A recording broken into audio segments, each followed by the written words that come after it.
Hello everyone, welcome back to Exam Key Point Dentistry. Today we are going to learn a very important periodontic topic that is frequently asked in BDS University exam, Viva and NEET MDS. So let me start with a simple question. Can a baby be born with the teeth? Most people think the answer is no, but surprisingly, yes. Some babies are actually born with teeth. So now another question for you. If a tooth is present at birth, what is it called? And if the tooth erupts after the birth but within the 1 month, what is it called? So don't worry, by the end of this lecture, you will never confuse the natal teeth and the neonatal teeth again, okay? Okay, so let's begin with the definition. So here the natal teeth. So natal teeth are the teeth that are already present at the time of the birth. So imagine a newborn baby opening its mouth and you can immediately see a small tooth. So that is called a natal tooth, okay? And neonatal teeth. So neonatal teeth are the teeth that erupt during the first 30 days after the birth. So remember this simple trick here. The natal means at birth, okay? And neonatal means that is the within the 30 days after the birth, okay? So if a baby develops a tooth on the 20th day after the birth, so what is it called? The correct answer is neonatal tooth, okay? Okay, now we see the incident. So now let's talk about how common they are. So question for you, which one is more common, natal teeth or neonatal teeth? The answer is natal teeth, which is more very common. So here the natal teeth occur in approximately 1 in 1000 birth, and neonatal teeth which is occur in approximately 1 in 30,000 birth. Okay, so remember the natal teeth are much more common than the neonatal teeth. Okay. Now we see the incident of the occurrence of the natal and the neonatal. So here these teeth are most commonly found in the mandibular incisor, that is about 85%, and much less commonly in the maxillary incisor, mandibular canines and premolar and maxillary posterior teeth. Okay. So a clinical example, suppose a newborn baby comes to your clinic. You notice a small tooth in the lower front region. So what is the most likely location? Exactly, that is a mandibular central incisor. Okay. Now look carefully at the clinical picture which is shown in this slide. So observe the baby mouth. Can you identify where the tooth is present? Yes, it is present in the lower front region, which is the mandibular incisor area. Okay. Now notice that the tooth looks much smaller than the normal primary tooth, and it also appears slightly pointed or the conical. Okay. And also the gum which is around it may look a little red because the irritation can occur during the feeding. So whenever you see this type of photograph in exams, so immediately think about the natal or the neonatal teeth in the mandibular incisor. Okay.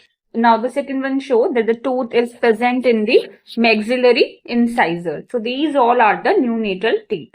Okay, now we will see next that the etiology. So now let's understand why these teeth occur. So the exact cause is still not completely known. So however, there are several factors which is maybe responsible. So here the first factor is genetics. So about 60% of the cases may be associated with the autosomal dominant gene.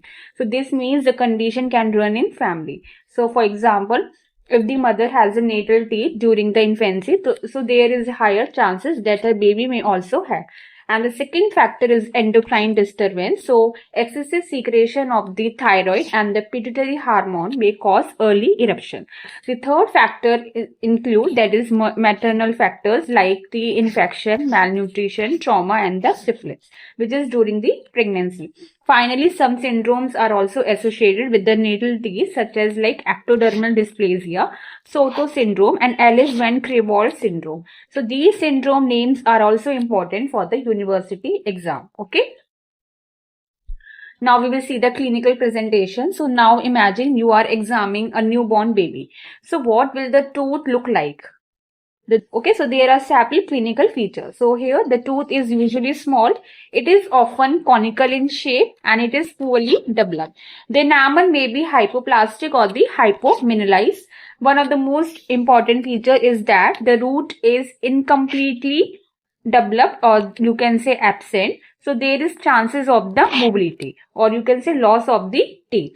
So because of the poor root formations, the tooth become loose and mobile. Okay, and also here the surrounding gums may also show edema and the bleeding area. Okay, so now look at this clinical feature. So you can see they here, observe the crown carefully. So does it look like a normal primary tooth? No, so it is much smaller and it has pointed conical shape. The enamel surface may appear rough because it is poorly developed. And also now observe the gum. So they may look swollen and the reddish. Okay, here the root is not formed, or you can say there is absent of the root, which is causing it lead into the mobile tooth. There also the enamel is hypomineralized, or you can say hypoplasia. So these are all the clinical presentation. Okay, so these are the features of the natal and the neonatal teeth, which is diagram explained. So it is very small. Okay, so it is much smaller. It has the conical shape. So it has a pointed conical shape.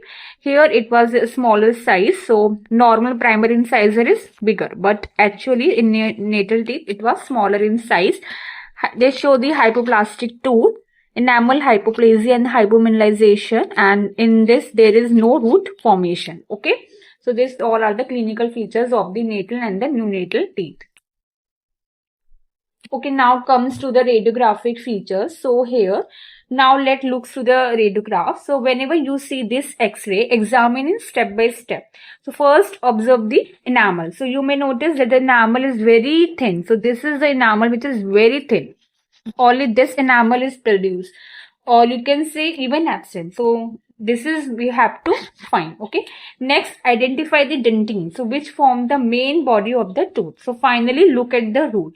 So here the root is either very short, or you can say completely absent, but in radiograph you can see the root is very short. It is not completely formed.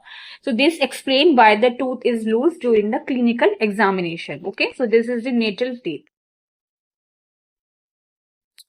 Okay, now let's move to the clinical category. So here, can a tooth be present without any root? Yes, it can. So now look at this diagram. So here, observe these pictures carefully. You can see only the crown of the tooth. So it looks like a thin shell. The tooth is attached only by the soft gum tissue. Okay, there is no root present. So because there is no root support, so this tooth is extremely mobile.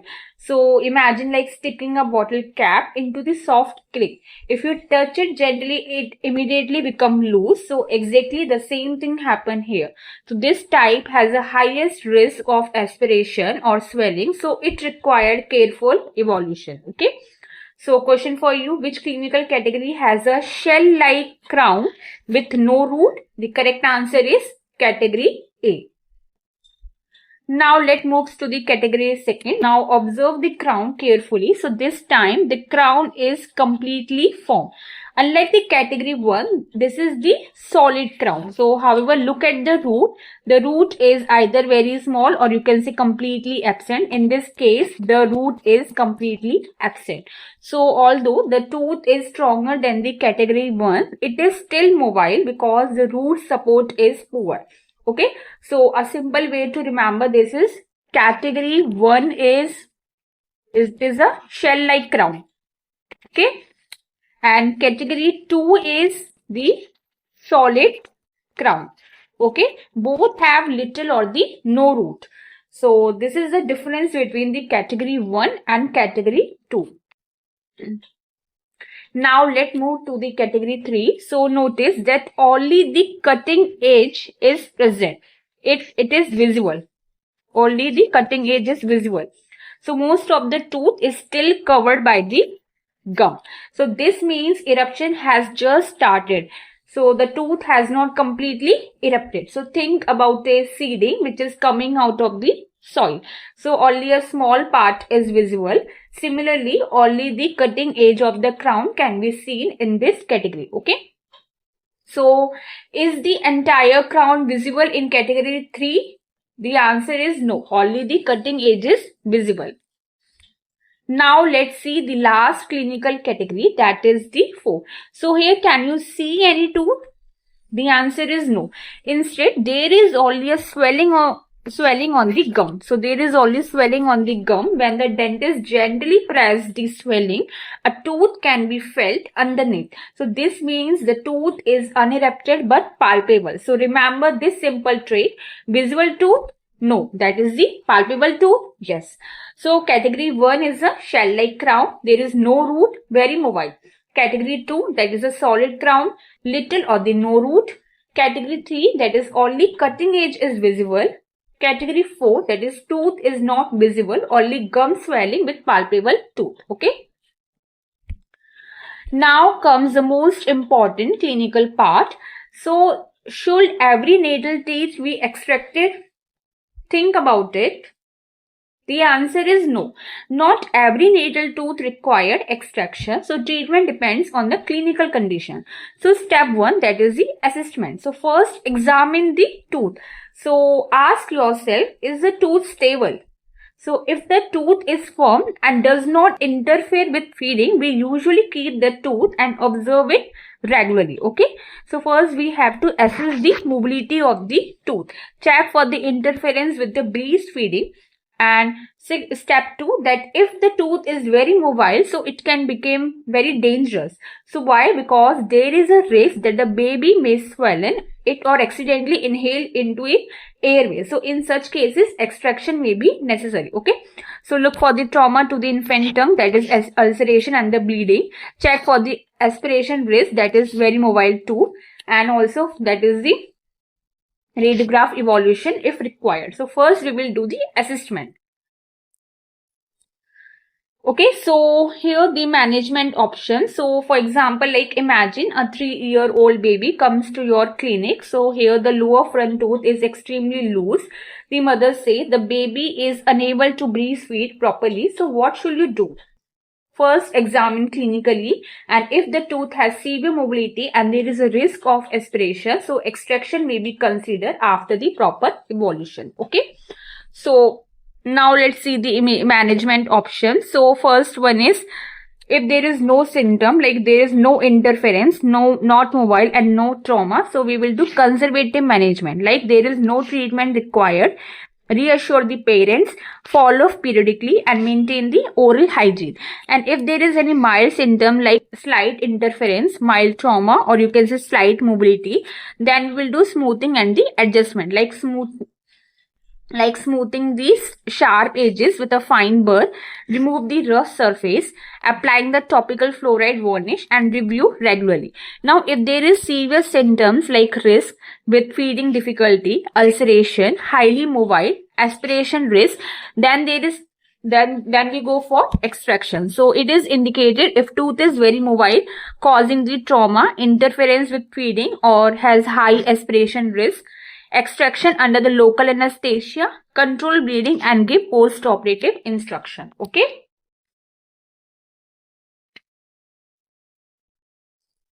Okay, so step 3, that is the extraction consideration. So use the local anesthesia, topical or the infiltrated.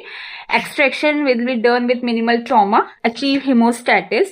Remove any sharp bony spicule and send tooth for the histopathology if indicated. Okay. Now the next one, we give the post-operative care. So feed the baby after 30 to 60 minutes. Soft diet for the mother if breastfeeding. Maintain the oral hygiene. Topical application of the soothing gel, that is lignocaine gel if required.